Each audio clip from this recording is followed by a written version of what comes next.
De belles découvertes au jardin tous les jours avec Roland Motte. Bonjour Roland. Bonjour Xavier.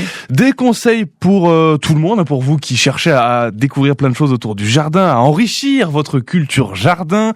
Quelle plante aujourd'hui, mon cher Roland? Eh bien, nous allons parler du pieris. On l'appelle aussi l'andromède. Ça sera plus facile à retenir? Non.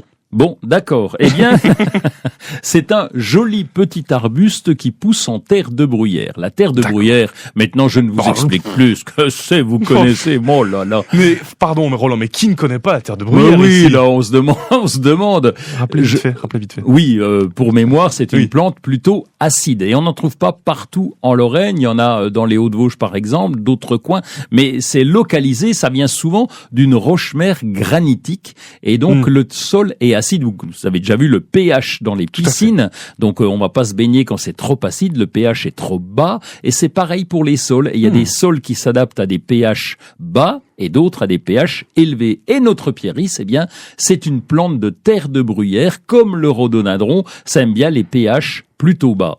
Ça se plante dehors, dedans?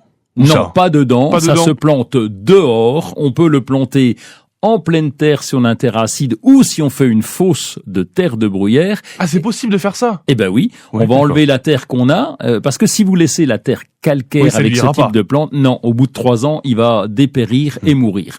Et où on peut le planter en pot, comme on fait avec les rhododendrons quand on n'a pas la terre adaptée ou quand on n'a qu'un balcon, on choisit un gros pot, on plante ce pieris. Mais on n'a pas parlé, vous m'avez même pas demandé quel était l'intérêt de ce pieris. Ça va être joli.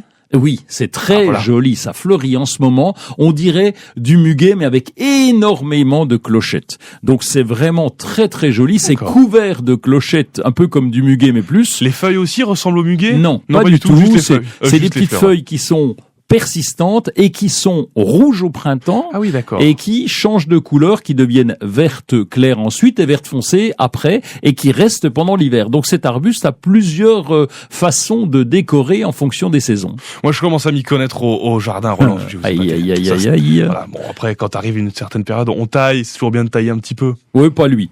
On n'est pas obligé. Si vraiment il arrive après une grosse sécheresse, qui est des feuilles, des branches mortes, là on va couper. Mais autrement on peut le laisser s'exprimer comme il veut, il prend de l'ampleur, il prend de la place, mais il reste quand même modeste, on va dire 1 mètre de diamètre quand il est en pot. Je parlais à Roland Motte, je veux parler maintenant à Roland Berne, notre historien. Quand est arrivée cette plante chez nous, Roland? Oh là là là là, il y a très longtemps, j'ai perdu mes notes, donc il est arrivé au 19e siècle, il venait de Chine et du Japon, et il est arrivé en Europe, vers la fin du 19e siècle, rappelez-nous la date, la fin du 19e siècle. À demain, Roland, pour une autre chronique. Eh bien, à demain, merci.